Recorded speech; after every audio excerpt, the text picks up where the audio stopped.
नमस्कार साथियों, क्रिप्टो की दुनिया में एक बार फिर से आपका स्वागत है। और आज जो मैं बताने जा रहा हूं आपको, आप देख पा रहे हैं यहां पे, आप देखिए सेंट्रलाइज एक्सचेंज लिस्टिंग के मुख्य चरण मैं बताने जा रहा हूं आपको। और साथ ही साथ इसके अलावा हम पीवीसी मेटा की भी बात करेंगे कि पीवीसी मेटा लिस्टिंग में कहां तक पहुंचा या कब लिस्ट हो सकता है। तो चलते हैं, देखने का प्रयास करते हैं। यहाँ पे आप देख सकते हैं प्रोजेक्ट की तैयारी के पहला चरण में काम है प्रोजेक्ट की तैयारी। इसमें होता है white paper, tokenomics, smart contract audit और केवाईसी कंप्लेंट्स और लीगल ओपिनियन। यहाँ पे आप देख सकते हैं वाइट पेपर में प्रोजेक्ट का विजन, तकनीकी उपयोग, यूज केस, रोड मैप और लंबी अवधि के लक्ष्य स्पष्ट लिखे हों। आगे आता है टोकनोमिक्स। टोकनोमिक्स में आप देख पा रहे हैं कुल सप्लाई, सर्कुलेटिंग सप्लाई, टोकन वितरण, निवेश, पब्लिक सेल, वेस्टिंग शेड्यूल, उपयोग, स्टैकिंग, गवर्नेंस। आगे आता है स्मार्ट कॉन्ट्रैक्ट। तीसरे पक्ष से आप देख सकते हैं तीसरी कंपनी जो है उनका नाम दिया गया है क्रिटिक द्वारा ऑडिट रिपोर्ट, जो बग फ्री कोड की पुष्टि करे, बग फ्री कोड की पुष्टि करे। साथ ही साथ केवाईसी, फाउंडर टीम की केवाईसी पूरी हो और एएमएल एंटी मनी लॉन्ड्रिंग नियमों का पालन करे। लीगल ओपिनियन, कुछ सेंट्रलाइज एक्सचेंज कानूनी राय मांगते हैं कि टोकन सिक्योरिटी नहीं है। आगे चलते हैं एक्सचेंज। अब एक्सचेंज की बात आती है, आप देख सकते हैं तीन तरह के एक्सचेंज होते हैं, टीयर 1, टीयर 2 और टीयर 3। टीयर 1 में आता है बाइनेंस, कोइनबेस, करकेन और साथ ही साथ बिटगेट वगैरह।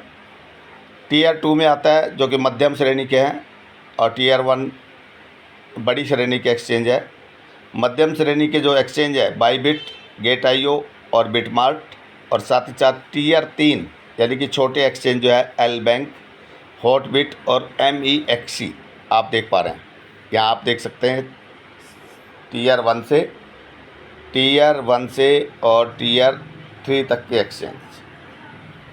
आगे चलते हैं, आवेदन कैसे करना है। अब आवेदन करने की ज़रूरत पड़ती है, आप देख सकते हैं यहाँ पे आवेदन में white paper, team KYC, audit report, token contract आपका वेरीफाई होना चाहिए और सोशल लिंक और लीगल ओपिनियन। यहाँ वाइट पेपर की आपके पास PDF आपको देनी होगी, टीम की केवाईसी, फाउंडर्स के पहचान पत्र, आधार, पासपोर्ट साइज फ़ोटो वगैरह। और साथ ही साथ ऑडिट रिपोर्ट में आप देख सकते हैं क्रिटिक जैसी कंपनी से audit report, token contract, smart contract आप देख सकते हैं BEP20। सोशलाइज लिंक आप देख सकते हैं, सोशलाइज लिंक की भी यहाँ महत्वपूर्ण उपयोगिता है, ट्विटर, टेलीग्राम, डिस्कॉर्ड और वेबसाइट। और लीगल ओपन यदि है तो मांगे जा सकते हैं। चरण 3 के बाद आता है चरण 4। यहाँ चरण 4 में आप देख सकते हैं एक्सचेंज रिव्यू। एक्सचेंज जो रिव्यू आपको जो समाधान देता है, आप देख सकते हैं 2 से 8 सप्ताह लग सकता है। और विवरण, एक्सचेंज की लिस्टिंग टीम प्रोजेक्ट की वैधता, कंप्लायंस और बाज़ार संभावना की जांच करती है। साथ ही साथ ड्यू डिलीजेंस, लीगल और टेक्निकल टीम अतिरिक्त मांग सकती है जानकारी। आगे चलते हैं टोकनोमिक्स। कभी कभी टोकन वितरण में बदलाव मांगा जा सकता है। आगे चलते हैं चरण 5 में फाइनल अप्रूवल किस तरह से होगा, आप देख सकते हैं अप्रूवल टोकन को लिस्ट करने की आधिकारिक अनुमति मिलती है। अप्रूवल मिल जाता है तो टोकन को लिस्ट करने की आधिकारिक अनुमति मिलती है। वायलेट इंटीग्रेशन, एक्सचेंज अपने वायलेट सिस्टम में टोकन जोड़ता है। ट्रेडिंग इंजन, टोकन को ट्रेडिंग इंजन में इंटीग्रेट किया जाता है। और साथ ही साथ लॉन्च डेट फिक्स की जाती है, लॉन्च डेट तय की जाती है अक्सर मार्केटिंग के साथ। आगे चरण 6 में आप देख सकते हैं यहाँ पे liquidity maintenance, regularity update, community engagement यहाँ देख सकते हैं। तो मार्केट मेकर के साथ साझेदारी कर लिक्विडिटी बनाए रखें, बदलते कानूनों के साथ कंप्लायंस बनाए रखें, नियमित अपडेट और पारदर्शिता से निवेशक आत्मविश्वास बनाए रखें। यदि लिक्विडिटी कम हो या कंप्लायंस न हो तो एक्सचेंज डेड लिस्ट कर सकता है। एक्सचेंज कब डेड लिस्ट कर सकता है यह देख सकते हैं। यदि लिक्विडिटी कम हो या कंप्लायंस न हो तो एक्सचेंज डे लिस्ट कर सकता है। अब आती है बात, यहाँ पे आप देख सकते हैं लिस्टिंग की मुख्य आवश्यकताएं क्या है। लिस्टिंग होने से पहले क्या क्या आवश्यकताएं हैं ये देख सकते हैं। आप देख पा रहे हैं white paper, tokenomics, smart contract edit, और यहाँ पे legal opinion, activity, trading volume, listing fees और मार्केटिंग। तो यहाँ से आप देख पा रहे हैं वाइट पेपर आपका स्पष्ट हो, टोकनॉमिक्स में सप्लाई वितरण, वेस्टिंग उपयोग, स्मार्ट कॉन्ट्रैक्ट आपका वेरीफाई हो और KYC टीम की वेरीफाई हो, लीगल ओपिनियन, टोकन सिक्योरिटी नहीं है, activity community, Twitter, Telegram, dashboard पर आप छाए रहें, ट्रेडिंग वॉल्यूम, पहले डेस्क पर आप लिस्ट होते हैं तो वहाँ पे ट्रेडिंग का प्रमाण आपके पास होना चाहिए, यानी कि डेस्क पर ट्रेडिंग किस तरह से आप कर रहे हैं, रेगुलर कर रहे हैं या नहीं कर रहे हैं, इसका भी आपके पास प्रमाण होना चाहिए। और लिस्टिंग फ़ीस की बात आती है अभी, तो आप देख सकते हैं $20,000 से $1 करोड़ एक्सचेंज के अनुसार। आप देख पा रहे हैं डॉलर में 20,000 से $1 करोड़ एक्सचेंज फीस के रूप में लगने वाला है। यहाँ पे आप देखिए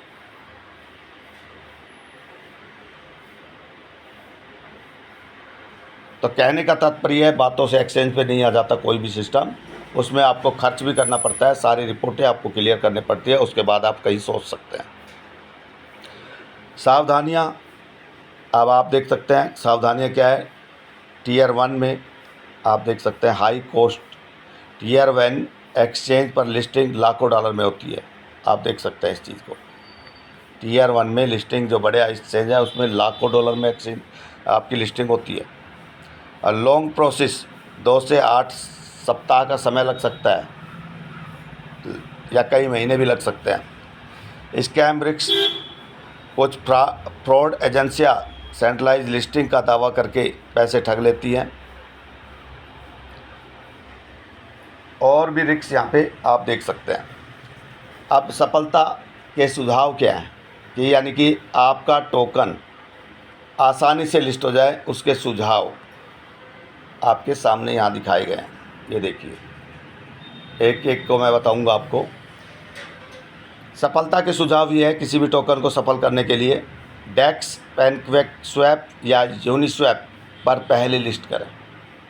तो आपका PVC मेटा पहले लिस्ट हो चुका है, आप देख पा रहे हैं।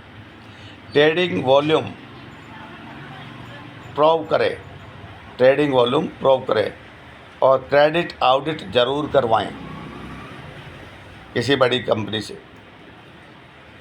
कम्युनिटी, अब कम्युनिटी के भी योगदान है, यहाँ पे आप देख सकते हैं कम्युनिटी का जो योगदान है, यहाँ देख सकते हैं आप। कम्युनिटी बनाएं, ट्विटर, टेलीग्राम पर कम से कम 10,000 फॉलोवर्स आपके चल रहे हैं अभी 6,000 के आसपास, तो इसको बढ़ाने की ज़रूरत है, बराबर बताया गया। अब आती है यहाँ पे टीयर 3 की बात। तो टीयर 3 MEXCL बैंक से शुरू करें, कम फीस और आसान प्रक्रिया है इसमें। यहाँ पे आप देख पा रहे हैं टीयर 3 एक्सचेंज, जो शुरुआती दौर में आपको एक्सचेंज बताए गए टीयर 1, टीयर 2, टीयर 3। तो तीसरे दर्जे का जो एक्सचेंज है वहाँ पे आपकी फ़ीस कम है और आसान प्रक्रिया है। मार्केट मेकर के साथ साझेदारी करें, लिक्विडिटी बनाए रखें। आगे चलते हैं। अब आप समझ रहे होंगे इतनी बड़ी बड़ी फीस लगती है, तो क्या लिस्ट फ्री भी हो सकता है? बिना फीस, बड़ी फीस के लिस्टिंग के तरीके क्या हैं? आप देख सकते हैं यहाँ पे बिना फीस लिस्टिंग के तरीके। तो डेक्स डिसेंट्रलाइज एक्सचेंज पर लिस्टिंग सबसे सस्ता और आसान, आप देख सकते हैं यहाँ पे नंबर 1 पर है। डेक्स सेंट्रलाइज एक्सचेंज की जगह डिसेंट्रलाइज एक्सचेंज पर लिस्टिंग सबसे सस्ता और आसान होता है। फीस लगभग $0 से $500, केवल गैस फीस लिक्विडिटी प्रोवाइडर। उदाहरण के लिए आप बता सकते हैं पैनकेकस्वैप है जो BSC पे काम कर रहा है, और यूनिस्वैप जो एथेरियम पे काम कर रहा है, क्विकस्वैप जो कि पॉलीगॉन पे काम कर रहा है। ब्लॉकचेन की बात करते हैं। आगे बात आती है प्रक्रिया, स्मार्ट कॉन्ट्रैक्ट तैयार करें, लिक्विडिटी जोड़ें। लिक्विडिटी कितनी जोड़नी है? $500 से $2000। टोकन पेयर बनाएं और टोकन BNB के साथ आप लिस्ट कर सकते हैं। लिस्टिंग ऑटोमेटिक हो जाती है डेक्स पर। समय 1 से 2 दिन लगता है डेक्स पर आने में। यूज बेस मध्यम लेकिन सेंट्रलाइज एक्सचेंज की तुलना में कम। यूज बेस मध्यम लेकिन सेंट्रलाइज एक्सचेंज की तुलना में कम। Tier 3 छोटे सेंट्रलाइज एक्सचेंज, आप देख सकते हैं कम फीस वाले, यहाँ पे कम फीस वाले एक्सचेंज यहाँ पे देखे जा सकते हैं जिनमें आपका पैसा बहुत कम लगने वाला है। यहाँ पे आप देख सकते हैं कितना लगना है, फिर भी बता देता हूँ। MEXC एक्सचेंज पर आप $0 से $20,000, कभी कभी फ्री भी हो सकता है लिस्टिंग। एल बैंक $20,000 से $30,000, हॉटबिट $10,000 से $20,000, और बिटमार्ट में जो आपकी लिस्टिंग है $50,000 के आसपास, आप देख सकते हैं। कभी कभी लिस्टिंग फ्री भी मिलती है। प्रोजेक्ट मजबूत कम्युनिटी और लिक्विडिटी प्रदान करता है, तो यहाँ पे आप देख सकते हैं मजबूत आपकी कम्युनिटी और लिक्विडिटी प्रदान करता है, तो आप कम्युनिटी की तरफ, मजबूती की तरफ बढ़ रहे हैं, इसमें कोई शक नहीं है।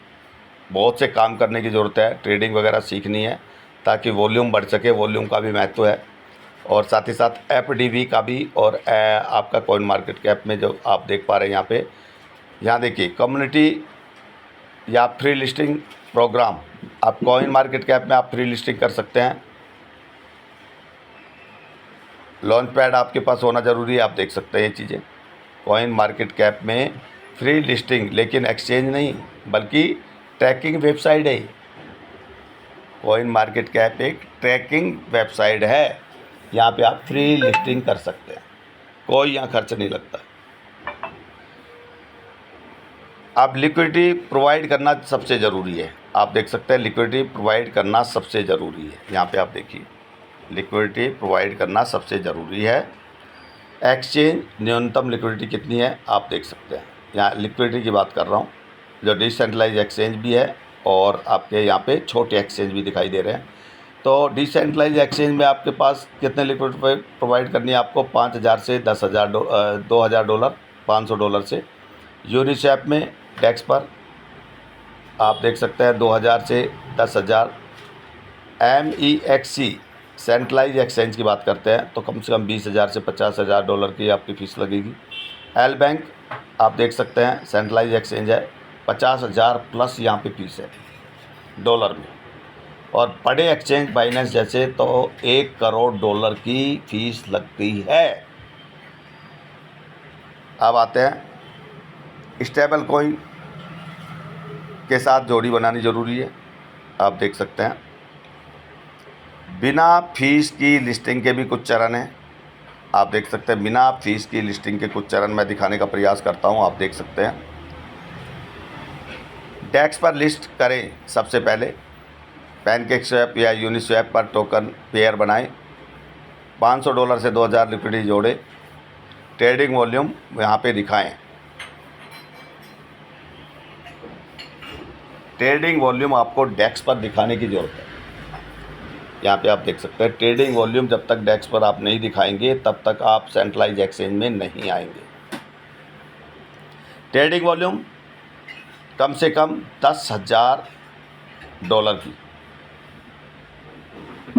$10,000 की ट्रेडिंग वॉल्यूम छोटे एक्सचेंज में आने की ज़रूरत है। तो ये आप क्लियर कर चुके हैं क्योंकि आपकी ट्रेडिंग वॉल्यूम डेस्क पर आज की डेट में 14 की है।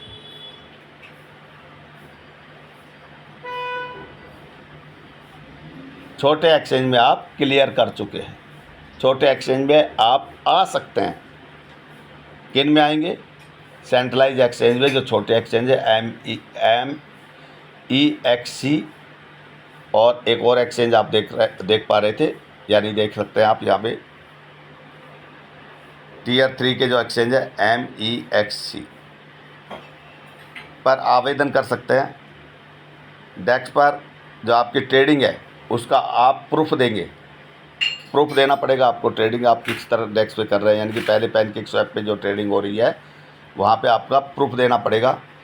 कम्युनिटी, अब कम्युनिटी की बात आती है। देखिए ये रहा कम्युनिटी, टेलीग्राम पर और ट्विटर पर कम से कम 5,000 प्लस है। ये भी आप आंकड़ा क्लियर कर चुके हैं क्योंकि आपकी कम्युनिटी टेलीग्राम और यहाँ पे टेलीग्राम और ट्विटर पर लगभग 6K है, 6K है।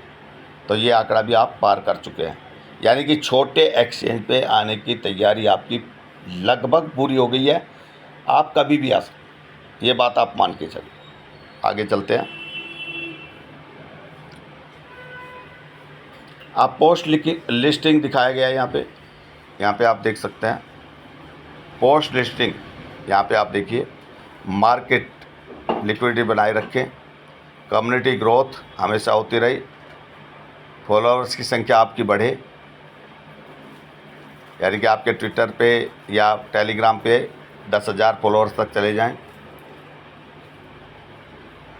और ट्रेडिंग वॉल्यूम बनाए रखें कम से कम $50,000, $50,000 की ट्रेडिंग वॉल्यूम। अभी आप 14K पर हैं, $14,000 पे हैं, तो ये 50,000 तक पहुंचने की आवश्यकता है अगर आप किसी एक्सचेंज में आना चाहते हैं। तो सावधानियां आपको क्या क्या बरतनी है ये आपको बताया गया, आप देख सकते हैं। जब फ्री लिस्टिंग का दावा करने वाले फ्रॉड हो सकते हैं, अधिकारी वेबसाइट से ही संपर्क करें। यदि लिक्विडिटी कम है तो ट्रेडिंग नहीं होगी और टोकन की वैल्यू गिरेगी। लिक्विडिटी रिस्क है ये। यदि लिक्विडिटी कम है तो ट्रेडिंग नहीं होगी और टोकन की वैल्यू गिरेगी, आप देख सकते हैं। आगे चलते हैं। निष्कर्ष क्या है? क्या बिना बड़ी फीस के लिस्ट हो सकते हैं? तो यहाँ तरीका है और फीस कितनी है। डिसेंट्रलाइज एक्सचेंज पर $0 से $500, MEXC पर आप देख सकते हैं $20,000 तक। कभी कभी फ्री लिस्टिंग भी होती है, दिखाया गया है। संभावना आप देख सकते हैं 100% है। यहाँ पे डेस्क पर आप आराम से लिस्ट हो सकते हैं, 100% संभव है, यहाँ पे आप देख पा रहे हैं। और साथ ही साथ MEXC पर Tier 3 पर $20,000 कभी कभी आपकी फ़ीस लगती है, आप देख सकते हैं $0 से $20,000।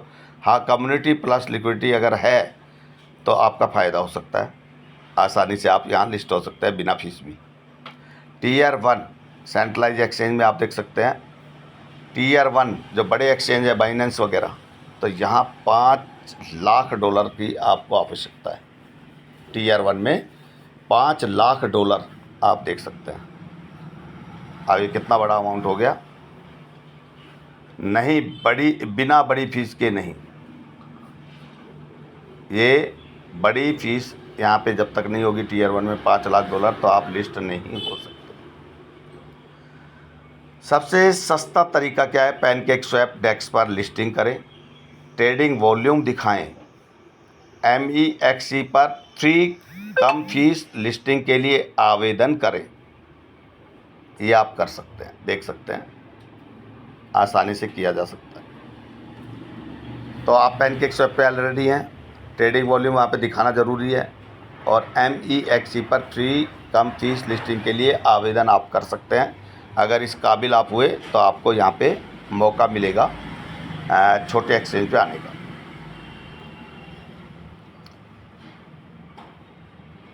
अब यहाँ पे आप देख सकते हैं ये जगह पे मुख्य सुरक्षा और जोखिम अंतर की तुलना, मुख्य सुरक्षा और जोखिम अंतर। यहाँ पे आप देख सकते हैं फंड नियंत्रण एक्सचेंज आपके फंड को कस्टोडियल वॉलेट में रखता है, आपका निरंतर नहीं होता।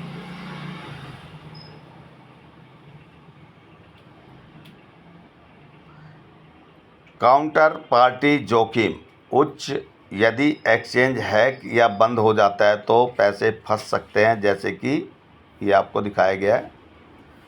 और ये सेंट्रलाइज एक्सचेंज पे दिखाए जा रहे हैं चीज़ें, ये वाली देखिए सेंट्रलाइज एक्सचेंज पे क्या क्या हो सकता है और साथ ही साथ डिसेंट्रलाइज एक्सचेंज का भी क्या क्या हो सकता है आपके सामने रखा गया है। तो यहाँ सेंट्रलाइज एक्सचेंज में आप देख सकते हैं एक्सचेंज आपके फंड को कस्टोडियल वॉलेट में रखता है, आपका निरंतर नहीं होता।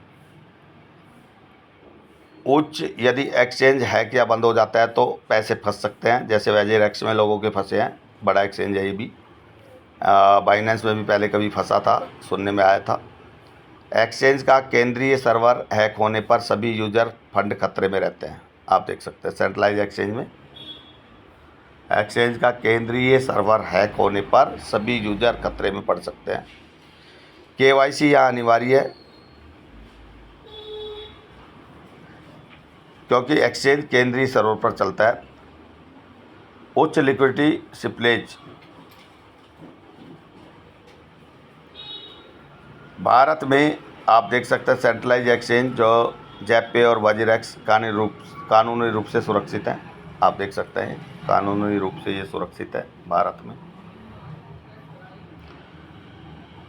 सहायता मिलती है 24 घंटे 7 दिन, सीधे INR से आप खरीदारी और बिक्री कर सकते हैं भारतीय एक्सचेंज में।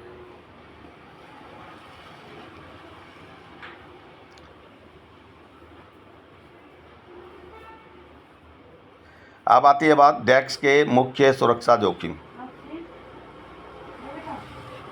यहाँ पे आप देख सकते हैं कौन सा चुने, जो शुरुआती दौर में आप काम कर रहे हैं तो कौन सा चुने। भारतीय कानूनी सुरक्षा भी आप देख सकते हैं किस तरह से आपको। अब निष्कर्ष क्या निकला, सबसे सुरक्षित बिगिनर के लिए सेंट्रलाइज एक्सचेंज है, आप देख सकते हैं डिसेंट्रलाइज एक्सचेंज नहीं है। यहाँ आप समझने का प्रयास करें। बिगिनर के लिए सबसे सुरक्षित, बिगिनर के लिए सेंट्रलाइज एक्सचेंज यस, और साथ ही साथ डिसेंट्रलाइज एक्सचेंज नो का ऑप्शन दिया गया है, आप देख सकते हैं। यानी कि डिसेंट्रलाइज एक्सचेंज में नो का है अगर आप बिगिनर हैं। आप सभी को पता है डिसेंट्रलाइज एक्सचेंज में बहुत से टोकन फ्रॉड होते हैं, 99% आप सभी समझते हैं, बहुत कम फीस में यहाँ पे आ जाते हैं और आपका धन लेके चले जाते हैं डिसेंट्रलाइज एक्सचेंज में। तो सेंट्रलाइज एक्सचेंज में आप देखेंगे तो यहाँ पे आप देख पा रहे हैं आप सुरक्षित हैं, और डिसेंट्रलाइज एक्सचेंज में आप सुरक्षित नहीं हैं। सबसे सुरक्षित फंड के लिए आप देख सकते हैं, सबसे सुरक्षित फंड आपका, तो एक्सचेंज में आपका फंड सबसे सुरक्षित नहीं है, आप देख सकते हैं ये चीज़। आपका जो फंड है सेंट्रलाइज एक्सचेंज में सुरक्षित नहीं है, लेकिन आपका डिसेंट्रलाइज एक्सचेंज में आपका ही नियंत्रण होता है, आप सुरक्षित हैं। आगे चलते हैं। कानूनी सुरक्षा आप देख सकते हैं, हाँ सेंट्रलाइज एक्सचेंज में कानूनी सुरक्षा चाहिए भारतीय नियम के अनुसार, और डिसेंट्रलाइज एक्सचेंज में नहीं है ये, आप देख सकते हैं कोई कानूनी व्यवस्था नहीं है। प्राइवेसी यहाँ पे नहीं है सेंट्रलाइज एक्सचेंज में, डिसेंट्रलाइज एक्सचेंज में आपकी प्राइवेसी है, आप देख सकते हैं। तो ये दोनों का निष्कर्ष की बात करें, यदि आप बिगिनर हैं तो भारत में हैं तो आप FIU रजिस्टर्ड सेंट्रलाइज एक्सचेंज जेपे वजीरेक्स से शुरुआत करें। तकनीकी ज्ञान हासिल करने के बाद डेक्स पर जाएं, लेकिन क्रिटिक ऑडिट किए गए स्मार्ट कॉन्ट्रैक्ट का उपयोग करें, यह हिदायत दी गई है आपको। अगर आप भारत से हैं तो आपको क्या करना चाहिए, यदि आप भारत से हैं तो बिगनर हैं, शुरुआत कर रहे हैं क्रिप्टो करेंसी में, तो FIU रजिस्टर्ड जो एक्सचेंज है भारतीय, जेपे और वाजीरैक्स से शुरुआत करें। तकनीकी ज्ञान हासिल करने के बाद बराबर बताया गया है कि आपको यहाँ सीखने की ज़रूरत है। तकनीकी ज्ञान हासिल करने के बाद आप डेस्क पर जाएं, लेकिन क्रिटिक ऑडिट किए गए स्मार्ट कॉन्टैक्ट का उपयोग करें। यानी कि स्मार्ट कॉन्टैक्ट आपका डेस्क पर वेरीफाई होना चाहिए, नहीं तो आपका धन लॉस होने की संभावनाएं हमेशा बनी रहती है। तो अब PVC मेटा की बात करते हैं। तो आपका PVC मेटा अभी डिसेंट्रलाइज एक्सचेंज में है, आप सभी जानते हैं। सेंट्रलाइज एक्सचेंज में आ सकता है, लेकिन इसके लिए आपको क्या करना पड़ेगा, कम्युनिटी को बढ़ाना पड़ेगा, यानी कि ट्विटर पर, टेलीग्राम पर, यानी कि सोशल मीडिया पर, पहला काम। दूसरा काम, आपका जो वॉल्यूम है 13K के आसपास, अगर बड़े एक्सचेंज में आपको आना है तो 50,000 के प्रतिदिन डॉलर में, और छोटे एक्सचेंज पे अगर आते हैं MCX वगैरह पर, MEXC पर, तो यहाँ पे आपको मात्र काम चलने वाला है, यानी कि 14K आप ऑलरेडी हैं। और ट्विटर और टेलीग्राम पर भी अगर छोटे एक्सचेंज पे आप आना चाहते हैं तो 5,000 वहाँ पे चाहिए ट्विटर और टेलीग्राम पर फॉलोअर्स, तो आपके ऑलरेडी 6K के आसपास है, वॉल्यूम आपकी ओके है। और साथ ही साथ मार्केट कैप की बात करूं तो यहाँ आपकी मार्केट कैप भी चल सकती है 10 के आसपास, 10 बिलियन के आसपास आपकी मार्केट कैप चाहिए। तो ये सब बातें थी, कुछ बताने का या समझाने का प्रयास किया। हो सकता है आपको कुछ समझ में भी आया होगा और कुछ नहीं भी समझ में आया होगा। लगातार आप PVC मेटा में बने रहेंगे, सीखने का प्रयास करेंगे, सिस्टम के अनुसार अगर आप चलने का प्रयास करेंगे तो आने वाला भविष्य आपका हो सकता है।